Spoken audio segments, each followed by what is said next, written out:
We live in a content-rich world. In fact, we live in a content-saturated and obsessed world. From top 10 lists to just one more cat video, we can't seem to get enough of it. But what does this mean for business? Or more specifically, what does this mean for cleantech startups, for your business? I'm Emma Murphy, and I'm the head of films at Life Size Media. We're a specialist communications agency dedicated to the cleantech sector. And today I'm going to be talking about content strategies for cleantech startups. Apparently. Get there. The first and obvious question is, what is content? Put really simply, it's stuff that you produce about your technology, your business, your sector, that you distribute to people, maybe potential investors or partners or customers, so that they notice you and what you're doing and they want to be involved. What I'm doing right now is content. I've made a presentation, there's a short film being made, I could go back and write this up as a white paper. And it can be anything from films, blog posts, photos, case studies, infographics, etc.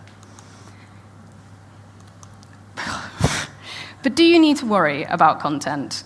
Well, if you're not looking for investment, and you're not looking for partners, and you're not looking for new customers or new hires, then maybe not. If you've got nothing to say, and no one to say it to, then you don't need to think about it. But the fact that you're all here tells me that maybe you do have something to say, and people you'd like to say it to. And in that case, yes, you need to be thinking about content. So where do you start? Odds are you're quite busy. You're developing technologies, you're building businesses, you need to file patents, get funding, and 100 other things. So you can't just be sitting around all day making fabulous content.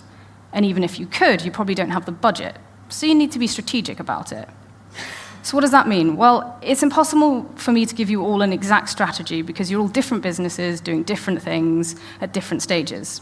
So instead, I thought it might be most useful if I share my top do's and don'ts from the last 6 years that I've spent developing content for cleantech businesses. So I'm going to start with the don'ts, get the negatives out of the way first. Number 1, don't think that it's okay to produce really, really awful content. It is okay as a cleantech startup that you don't have the flashiest website, or you're not producing Oscar-worthy films, or your interactive blog isn't getting more hits than the Daily Mail. But that doesn't mean that it's okay to produce embarrassingly bad content, and I've seen a lot of it. Because the kind of content that you produce shows everyone else the kind of company that you are, and that's not really the impression that you want to make. And that leads me nicely on to my next pet peeve. Don't be cheap. Yes, you're small, yes, money is tight, and yes, you need to be careful with it. But cutting corners isn't the same thing as making wise cost decisions. As the saying goes, when you pay peanuts, you get monkeys. When you ask your wife's niece who did 1 term of web design at uni to build your new website, or you ask Jeff from marketing to make your new promotional film on his iPhone, or you think, who needs a designer because there's so many funky options on Microsoft Word? Anyone looking at that content can tell, and again, is that the impression you want to be making? But finally, don't get ahead of yourself. I've often had companies call up and they start talking about their ambitious plans for this global consumer engagement campaign. And then when I get off the phone and I check out their current website, it's kind of awful. Or sometimes they don't even have a website and they might not have a company brochure, they've never done PR.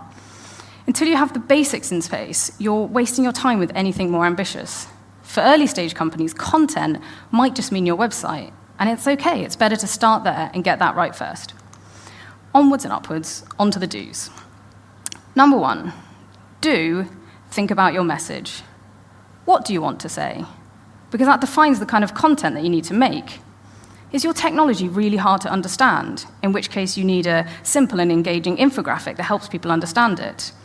Or is it about building trust with customers or getting recognition as a new player in an existing market? In that case, it might be more about a sustained strategy of PR with news pieces and blog pieces and comment pieces that show you in as an industry leader.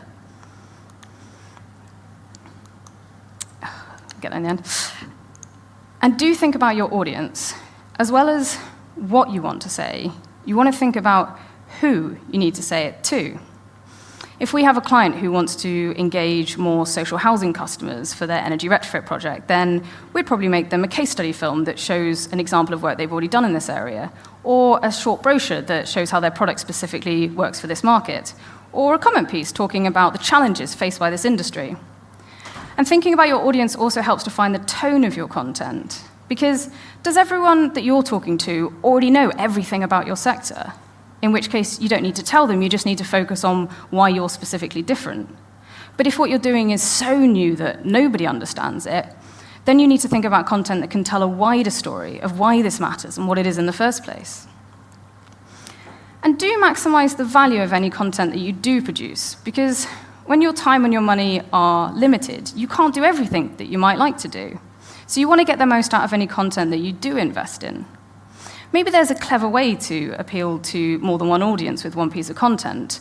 A case study film that you made to attract new customers might also be able to be used to show investors the traction that you're getting in this market.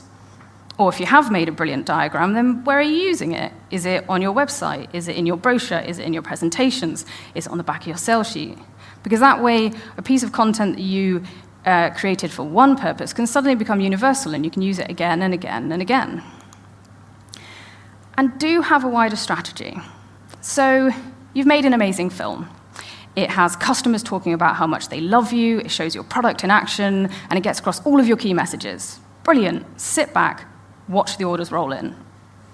But then hang on, when you go on YouTube and you look at the stats, nobody's actually watched your video. Or if they have seen it, there's nothing that leads them back to your website. Or if they somehow make it back to your website, there's no way of them getting in touch. Investing in good content is the first step, but don't waste that investment by doing nothing with it. You want to be thinking about how are you going to distribute content? Where's it going to go? Who's going to see it? How will they find it? What will they do once they have seen it?